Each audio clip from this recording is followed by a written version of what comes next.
নমস্কার। বিশ্বাস করুন, যে টেলিভিশন চ্যানেল খুলছি সেখানেই দেখছি সিংহম বনাম রূপা। আমি না প্রথমে ব্যাপারটা বুঝতেই পারিনি। আমি অনেক ব্যাপারে কিছু কিছু জানি। জ্যাক অফ অল ট্রেড, তার মানে তো এই নয় যে মাস্টার অফ ওয়ান বা অল, মাস্টার অফ নান বলতে পারেন। ফলে এই সিংহম যে একটা ফিল্মি চরিত্র, আর রূপাও তাই, এটা আমার জানাই ছিল না। তারপরে এই আর কি কৌতূহলবশত যা দেখলাম, দেখে আমার প্রথম বিভ্রম হলো একটা মৌলিক জায়গায়। সেটা হচ্ছে এই রকম কেশরহীন এবং নির্মেদ চেহারার হতেও হতে পারে, কিন্তু অলমোস্ট মেনিমুখ লোকের নাম সিংহম কি করে হয়? আর একজন জলজান্ত পুরুষ, তার নামই বা রূপা কেন হবে? আর এরপরে এই সিংহম বনাম রূপার তথাকথিত লড়াইয়ে কে জিতল তা নিয়ে দু চার কথা বলার আগে আমি আমার মতো করে এই বিতর্কিত দাবাং পুলিশ অফিসার এর সম্পর্কে একটু লেখাপড়া করলাম। দেখলাম লেখাপড়া করার আগে ওই যে ভিডিও ক্লিপটা ভাইরাল হয়েছে আপনাদের সকলের সঙ্গে, আমিও সেটা দেখছি, এবং এক তৃণমূলের প্রার্থী জাহাঙ্গীর খানের বাড়ির সামনে দাঁড়িয়ে একজন পুলিশ অফিসার এমন ভাষায় সতর্ক করছেন যা বাংলার ভোটের ইতিহাসে আগে কখনো দেখা যায়নি। তিনি বলছেন, বলে দাও জাহাঙ্গীরকে, যদি মানুষকে ভয় দেখায় তাহলে কায়দা মতো ইলাজ হবে। এই কথাগুলো বলার সময় তার কণ্ঠে কোনো দ্বিধাও ছিল না, চোখে কোনো শঙ্কার চিহ্নও আমি দেখলাম না। এই লোকটার নামই হচ্ছে অজয় পাল শর্মা। একেই নাকি বলে উত্তরপ্রদেশের সিংহম। ভারতবর্ষের নির্বাচন কমিশনের নিযুক্ত পুলিশ পর্যবেক্ষক। এবং মুহূর্তের মধ্যে এই ভিডিও শুধু পশ্চিমবঙ্গ নয়, গোটা ভারতবর্ষে ছড়িয়ে পড়ল। বিজেপি বেজায় উল্লসিত, তৃণমূল ক্ষুব্ধ, আর আমার মতো অর্বাচীন রাজনীতির পর্যবেক্ষকরা একেবারে অবাক হয়ে ওই ভিডিও দেখলাম, আবার দেখলাম। তার এই ভূমিকা সংবিধান সম্মত কিনা তা নিয়ে প্রশ্ন উঠল, নাকি এটা একটি বিশেষ রাজনৈতিক বার্তা পাঠানোর হাতিয়ার। দেখুন, এই ভদ্রলোক প্রাথমিকভাবে একজন দাঁতের ডাক্তার ছিলেন। তারপরে হঠাৎ করে তিনি essentially he is a Punjabi, লুধিয়ানায় জন্ম। দাঁতের ডাক্তারি করতে করতেই 2011 সালে আইপিএসে পরীক্ষা দিয়ে তিনি উত্তীর্ণ হন এবং উত্তরপ্রদেশ ক্যাডারে যোগ দেন। আমি বুঝতে পারছি না, পাঞ্জাবের মতো একটা রাজ্যে যেখানে সত্যিকারের ইংরেজরা বলতো মার্শাল রেস শিখতেন, সেরকম একটা রাজ্য ছেড়ে তিনি গঙ্গা যমুনার ভিজে মাটি উত্তরপ্রদেশের ক্যাডার কেন হতে চেয়েছিলেন, সেটা তার সমস্যা, আমি জানি না। এখন প্রথম সাহারানপুরে তাদের প্রশিক্ষণের পর তার প্রথম পোস্টিং হয়েছিল মথুরায়। তারপর সব পুলিশেরই যা হয় তার এর ক্ষেত্রেও তাই হয়েছে। একের পর এক জায়গায় তিনি বদলি হয়েছেন, গাজিয়াবাদ, হাথরাস, শামলি, নয়ডা, রামপুর। 7 বছরের কর্মজীবনে, অর্থাৎ 2018-19 মধ্যেই তিনি 30টিরও বেশি এনকাউন্টার করেছিলেন, এবং তখন থেকেই তাকে এনকাউন্টার ম্যান উপাধিতে ভূষিত করার শুরু। শামলিতে পোস্টিংয়ের সময় তিনি পশ্চিম ইউপির কুখ্যাত মুকিম কালা গ্যাংকে ভেঙে দেন। হাতরাসে বেটিং মাফিয়া চতুর্ভুজ গুপ্ত ওরফে চতুরাকে গ্রেফতার করেন। রামপুরে এক শিশু ধর্ষক ও হত্যাকারীকে তিনি নিজেই গুলি করে মারেন। এইসব অ্যাকশনের ছবি সোশ্যাল মিডিয়ায় ছড়িয়ে পড়ে, হোয়াটসঅ্যাপ ফরওয়ার্ডে পরিণত হয়, আর উত্তরপ্রদেশের একটি বড় অংশ তাকে নায়কের মর্যাদা দেয়। আর 2017 সালে বাবু যোগী আদিত্যনাথ ক্ষমতায় আসার পর উত্তরপ্রদেশে তো এনকাউন্টারের সংখ্যা হু হু করে বাড়তে থাকে। এই রকম একটা অনুকূল পবনের মধ্যে অজয় পাল শর্মার উত্থান নিছক ঘটনাক্রম নয়, এটি একটি বিশেষ রাষ্ট্রীয় দর্শনের ফসল, যেখানে বিচার বিভাগের প্রক্রিয়াকে পাশ কাটিয়ে তাৎক্ষণিক বিচার দেওয়াটাকে বীরত্ব বলে উপস্থিত করা হয়। এখন এইখানেই আমার প্রবল আপত্তি। I do not support any encounter,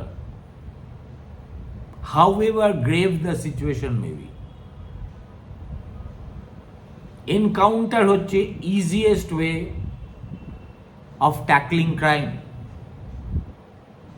কিন্তু যাকে আপনি মারছেন তার জীবনের অধিকার, আত্মপক্ষ সমর্থনের অধিকার, একটা সভ্য গণতন্ত্রে যা কিছু হওয়া উচিত সেগুলো তো সমূলে আপনি বিনষ্ট করে দিচ্ছেন। ফলত আমার অভিধানে every encounter man should be tried also. যদি এই মাফিয়া চালানো বা গ্যাংস্টারিজম ক্রাইম হয়, তাহলে জাস্ট বিকজ আমি আইনের কাঠগড়ায় তাদের তুললে অনেক দিন সময় লাগবে, অতএব সেই ঝুঁকি না নিয়ে সোজা এনকাউন্টার করে লাশ ফেলে দাও, এটা সেই নকশাল আমলে সিদ্ধার্থ রায়ের জমানায় আমরা দেখেছি। সুতরাং I find no reason whatsoever in কি বলবো idolizing this kind of police officers, যাদেরকে আমি ব্যক্তিগত আমার মতে কাপুরুষ ছাড়া আর কিছুই মনে করি না। রাষ্ট্র আপনাকে একটা আগ্নেয়াস্ত্র দিয়েছে, সেই আগ্নেয়াস্ত্রর এইভাবে নির্বিচারে ব্যবহার কোনো সভ্য দেশের অ্যালাউই করবে না।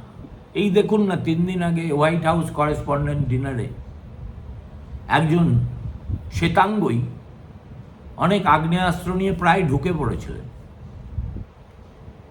জেডি ভান্স এবং ট্রাম্পকে সেখান থেকে সিক্রেট সার্ভিস যেভাবে সরিয়ে নিয়ে গেল, সেই ভিডিওটাও ভাইরাল হয়েছে। ইচ্ছে করলে কি আমেরিকান সিক্রেট সার্ভিস ওখানেই ওই ছেলেটিকে মেরে গুলি করে ফেলে দিতে পারত না? তারা দেয়নি, কিন্তু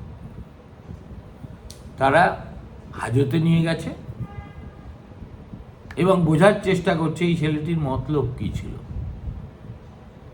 এটাই একটা ছেলে যে দেশের প্রেসিডেন্ট এবং ভাইস প্রেসিডেন্টকে মারার প্রতিজ্ঞা নিয়ে ওই হিলটন হোটেলের বলরুমের কাছাকাছি পৌঁছে গেছিল,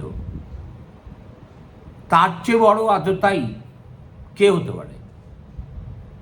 সুতরাং এইসব ফেনকাউন্টারের গপ্পে যারা খুব মানুষকে বীরের মর্যাদা দেন, আমার মনে হয় তাদের নিজেরই এই মর্যাদা দিতে গিয়ে কাপুরুষ সত্তাটাকে তারা বাইরে বের করে আনেন। সে যাই হোক, এই ভদ্রলোকের কেরিয়ারের দুটো মুখ আছে। একদিকে পুরস্কার, পদোন্নতি এবং মুখ্যমন্ত্রীর সঙ্গে ছবি, অন্যদিকে গভীর অভিযোগের ছায়া। মানবাধিকার আইনজীবী প্রশান্ত ভূষণ ও হর্ষ মান্দার তার বিরুদ্ধে মামলাও দায়ের করেছেন। শামলিতে তার কার্যকালে একাধিক এনকাউন্টারকে সাজানো বলে অভিযোগ ওঠে। এর মধ্যে সবচেয়ে বিতর্কিত হল আকবর নামে একজনের হত্যা। আকবরের পরিবার দাবি করে তাকে বেঙ্গালুরু থেকে তুলে এনে শামলিতে এনকাউন্টার করা হয়। আকবর 2015 সাল থেকে জামিনে ছিলেন এবং বেঙ্গালুরুতে কাপড়ের ফেরিওয়ালার কাজ করতেন। এরপর আসে আর্থিক দুর্নীতির অভিযোগ। 2020 সালের জানুয়ারিতে এই তথাকথিত সিংহামকে রামপুর থেকে উন্নাওয়ে পুলিশ প্রশিক্ষণ কেন্দ্রে বদলি করা হয়, কারণ সাবেক গৌতম বুদ্ধনগরের এসএসপি বৈভব কৃষ্ণের একটি তদন্ত রিপোর্টে অজয় পাল শর্মা সহ 5 জন আইপিএস অফিসারকে পোস্টিং কেনাবেচার কেলেঙ্কারিতে অভিযুক্ত করা। ওই আর কি, বাংলায় এসএসসিতে ওয়েস্ট বেঙ্গল সেকেন্ডারি এডুকেশন, তারপর শিক্ষা মন্ত্রকের অফিসাররা যা করেছেন, অজয় পাল হচ্ছে তারই পাঞ্জাবি সংস্করণ, এক্সপোর্টেড টু উত্তরপ্রদেশ। এর বেশি কিন্তু কিছু নন। এখন এই কেলেঙ্কারির ফলে যোগী সরকার কিন্তু বেশ বেকায়দায় পড়ে যান। তিনি একটি বিশেষ তদন্ত দল গঠন করতে বাধ্য হন। এসআইটি তার বিরুদ্ধে তদন্তের সুপারিশ করে। এর বাইরে তার বিরুদ্ধে 120B, which is criminal breach of trust, প্রমাণ লোপাট এবং ষড়যন্ত্রের অভিযোগেও মামলা দায়ের করা হয়।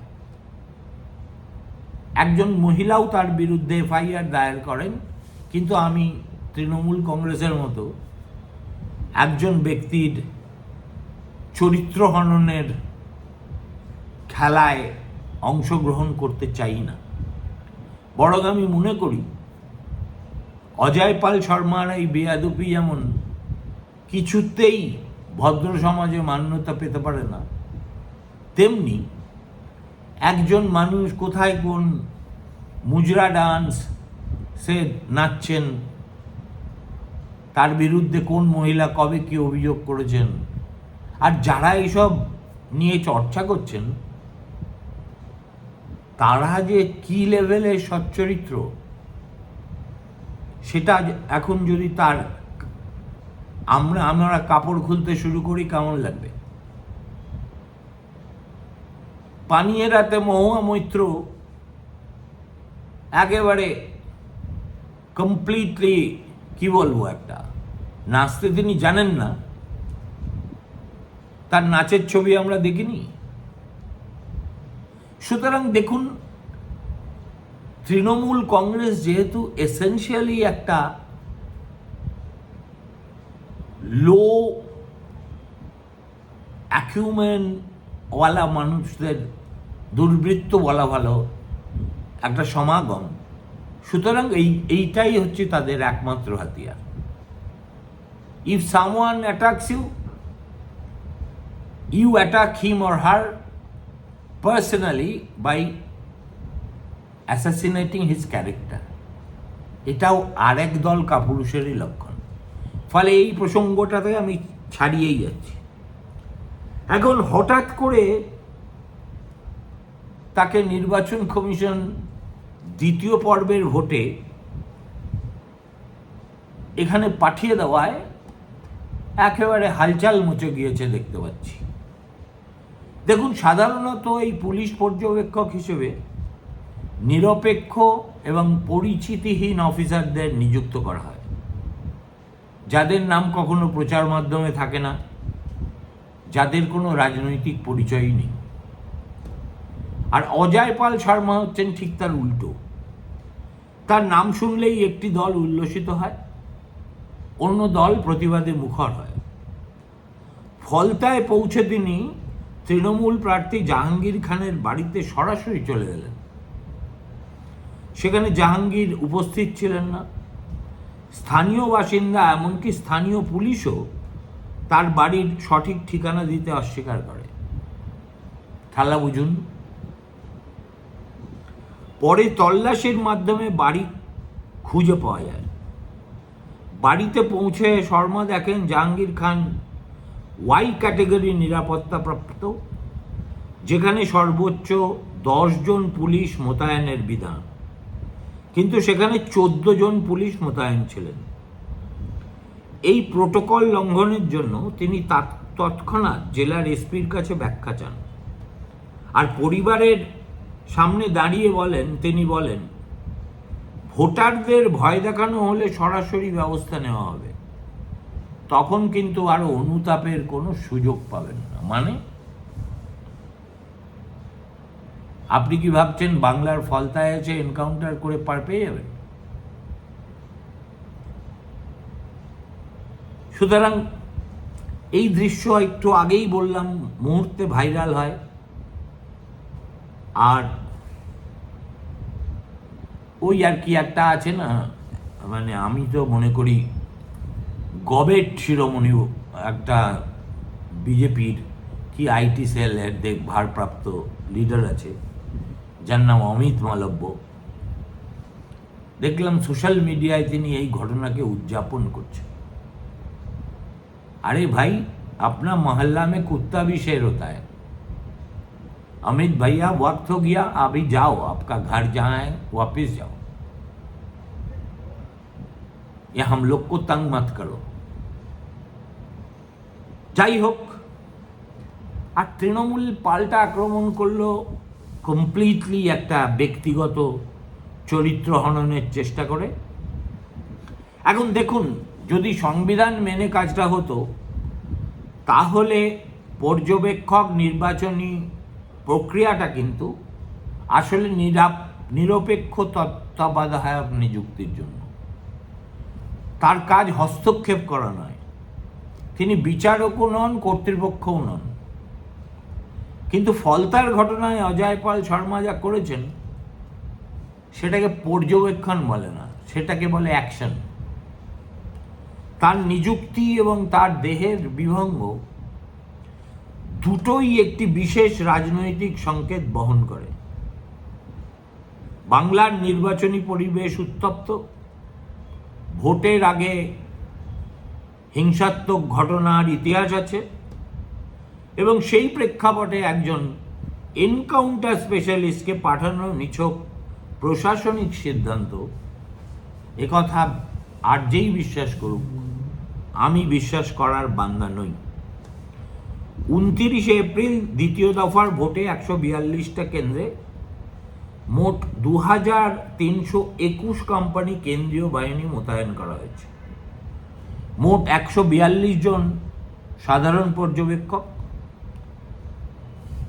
95 জন পুলিশ পর্যবেক্ষক এবং 100 জন এক্সপেন্ডিচার অবজারভার আছে। এই বিশাল বাহিনীর মাঝে অজয় পাল শর্মা কিন্তু একটি মুখ ছাড়া আর কিছুই নন। কিন্তু সেই একটি মুখ পুরো নির্বাচনী পরিবেশের আলোচনাকে নিজের দিকে টেনে নিলেন। বাংলার রাজনীতি বরাবর তীব্র এবং সংঘর্ষমূলক, তার মধ্যে উত্তরপ্রদেশের এই কেশরহীন সিংহের সঙ্গে কোনো রকম মিল না থাকা তথাকথিত এক সিংহমের আগমন হয়তো তার সমর্থকদের কাছে নায়কোচিত, আর বিরোধীদের কাছে অবশ্যই উস্কানিমূলক। তাহলে আসল প্রশ্ন হলো, ভোটের পর যখন বাংলার মানুষ রায় দেবেন তখন কি মনে থাকবে ফলতার গলির এই দৃশ্য, যেখানে একজন পুলিশ অফিসার যার নিজের বিরুদ্ধে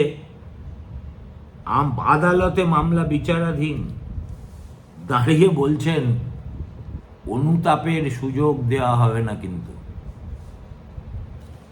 এর চেয়ে বড় পরিহাস আর কি হতে পারে?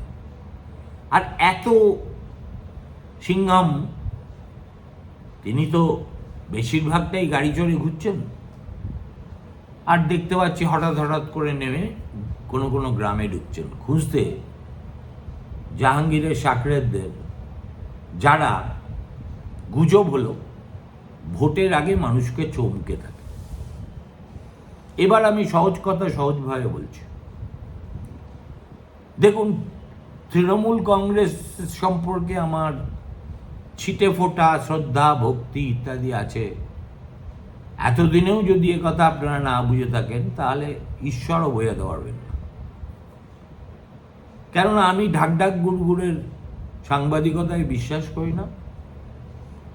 আমি যেটাতে বিশ্বাস করি সেটাকে আমি প্রতিষ্ঠা করার চেষ্টা করি তথ্য ও যুক্তির বুনটে। এক্ষেত্রেও আমি তার অন্যথা করছি না। দেখুন, আমি মনে করি এর ফলে কমপ্লিটলি কাউন্টার প্রোডাক্টিভ হবে ফলাফল বিজেপির পক্ষে। তার কারণটা আমি দেখতে পেলাম কয়েকটা টুকরো টুকরো দৃশ্যে। একে তো স্থানীয় পুলিশ বলুন, গ্রামের মানুষ বলুন, তারা এই কেন্দ্রীয় বাহিনী দেখলেই মুখ বন্ধ করে দিচ্ছেন। দুই, আজকে দেখলাম বিশাল কনভয় নিয়ে এই সিংহম যখন ফলতার রাস্তা দিয়ে চলেছেন, তখন জাহাঙ্গীরের অনুগামীদের একটা দল প্রকাশ্যে দাঁড়িয়ে তার বিরুদ্ধে স্লোগান দিচ্ছিলেন। এই দুটো ঘটনা আপাত দৃষ্টিতে প্রতীকী, কিন্তু গভীরভাবে তাৎপর্যপূর্ণ। প্রথম কথা হচ্ছে, দেখুন, Falta is a Hindu majority constituency, decisively Hindu majority. 65% মতো হিন্দু, 35% মুসলিম। সুতরাং হিন্দু নবজাগরণের তীর স্রোত যদি এই ফলতাতেও বয়ে থাকে, তাহলে এইসব সিংহম, শেয়াল, শকুন এদের কারুর প্রয়োজন থাকতো না। এই আসনটা বিজেপি হাসতে হাসতে এমনিতেই জিতে যেত। কিন্তু এখানে মুশকিল হলো ওই জাহাঙ্গীরকে নিয়ে। জাহাঙ্গীরের যে খুব সুনাম আছে তা আমি বলছি না, কিন্তু ওই ফলতাতে জাহাঙ্গীর হিন্দু মুসলমান উভয়ের কাছেই কিন্তু দারুণ জনপ্রিয়।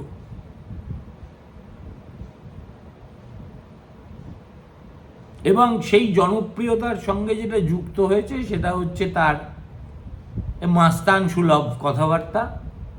আমার ডিকশনারিতে ভয় বলে কোনো কথা নেই। আরে বাবা, এখানে বন্দুক ধরলে 101 লোক কাপড়ে চোপড়ে করে দেয়, আর জাহাঙ্গীর তো কোন ছাড়। কিন্তু আমার সব কিছু দেখে মনে হলো এখানে একটা রোল রিভার্সাল হয়ে গেছে। শেষ পর্যন্ত এই যে ডুয়েল, এই ডুয়েলে জাহাঙ্গীরকে দেখাচ্ছে সিংহমের মতো, আর পুষ্পা কি বস্তু আমি জানি না, তো আর আরেকজন সো কল দাবাংকে দেখাচ্ছে কিন্তু ওই পুষ্পার মতোই। সুতরাং ফলতাতে মাইন্ড ইউ জাহাঙ্গীর কত মার্জিনে জিতবেন সেটা যদি এই তথাকথিত অ্যাকশনের আগে তা নিয়ে যদি বা কোনো বিতর্ক থেকে থাকতো, এখন আর সেটাও রইল না। এমন বিপুল মার্জিনে এই জাহাঙ্গীর জিতে যাবেন যে তখন হয়তো নির্বাচন কমিশনের মনে হতে পারে এই এত বাড়াবাড়ি করে এই ধরনের এনকাউন্টার স্পেশালিস্টকে সেখানে না পাঠালেই হতো। মিলিয়ে নেবেন 4 তারিখ আমার কথাটা। নমস্কার, ভালো থাকবেন।